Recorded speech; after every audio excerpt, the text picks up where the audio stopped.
Good morning, children. Today in English in class 11, we continue the lesson Ranga'S marriage. And yesterday we had talked about how the narrator, that is Shama, who mentions that his village is small and disappointed that it is not mentioned in geography books, he still speaks highly about Hoshali, that is his village. Even the local doctor, his friend, was in agreement with the special qualities of the village.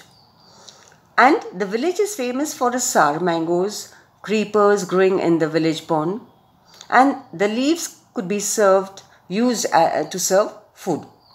But the narrator Shama is appreciating his village and also willingly inviting people to come and see for themselves. That would be a unique experience for them. That is, that they will come to realize that whatever that he spoke about his village, whatever that he appreciated about his village was absolutely true. We have some mango trees in our village. So he speaks about the village. That is, there are so many mango trees growing over there. Come visit us, and I will give you a raw mango from one of them. He says, come and visit us. That means, please come to my village, that is Hoshali. And when you come and visit us, I will give you a raw mango from one of the trees. Do not eat it. He is warning that don't eat it, don't consume it. Just take a bite. That meant, what he meant to say was that don't consume the entire mango. One little bite of that mango would suffice. That would be enough to realize the extreme sourness of the mangoes. That is what he is talking about, is the special quality of the mangoes in the village. The sourness is sure to go straight to your Brahmarandhra. He says that the sourness, that one little bite that you take of that mango, Brahmarandhra actually is the soft part in a child's head where the skull bones join later. So he says that the mango is so sour that one simple bite of that mango is enough, will suffice to make you realize how much sourness does it possess, or how extremely sour the mango is. He's talking about his own experience now. He says, I once took one such fruit home and a chutney was made out of it. He says that once he's recalling an earlier experience that he had taken a mango home and he got a chutney made out of it. All of us ate it. Everybody enjoyed, they all relished it. The cough we suffered from after that. He says that it was, they enjoyed having that chutney, of course, but after that they had a terrible cough. And he says, it was when I went for the cough medicine.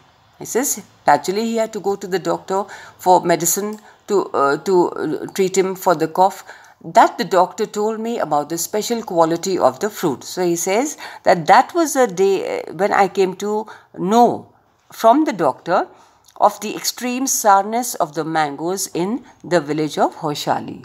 So here he speaks about the special quality of the mangoes.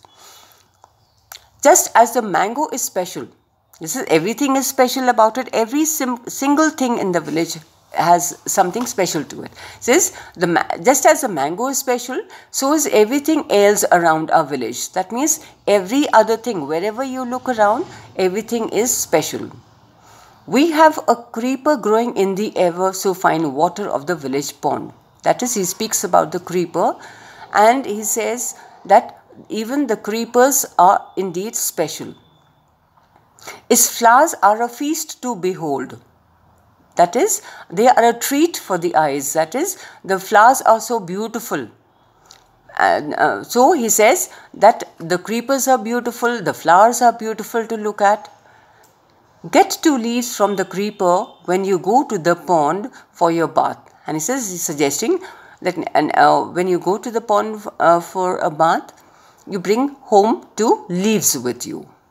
And you will not have to worry about not having leaves on which to serve the afternoon meal. So he says that when you go there for a bath to the pond, bring 2 leaves home and those leaves can be used for serving the afternoon meal. You will say I am rambling. He says that you may realize or you may think that I am rambling. Rambling means to talk aimlessly, that he's exaggerating about his village. It is always like that when the subject of our village comes up. He says that I have so much to speak about. He is so appreciating his village that he says I can just go on endlessly. But enough. That means now I'll stop appreciating and talking about my village. If any one of you would like to visit us, drop me a line. He says, if he's inviting people, that if you are willing, if you want to visit the village, you are most welcome. And just drop me a line, just write a letter. He says, I will let you know where Hoshali is and what things are like here. He says, I will let you know the details, where the place is, how you can reach here, and how things are like here.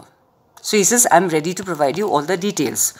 He says, the best way of getting to know a place is to visit it. Don't you agree? So he says that the best way is obviously. So he says, he has deeply appreciated every single thing. The mango he has appreciated. He has, the creepers are beautiful. The flowers are beautiful. And he now is saying that personally when you come and visit the village, you will probably understand what I have conveyed. What I am going to tell you is something that happened 10 years ago. That is, that he is talking about an experience about the situation in the village 10 years ago. We did not have many people who knew English then. He says 10 years ago, things were completely different. How were they different? Because at that time, there were not too many people who knew the language.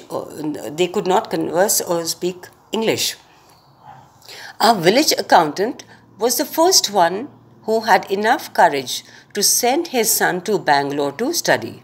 And that was a time when everybody remained in the village only, but the village accountant was courageous and he dared to send his son to the city of Bangalore to pursue his studies. So he says at that time things were different and nobody had ever done such a thing before. But the village accountant did that. What he did was that he sent his child, his son, to Bangalore to study.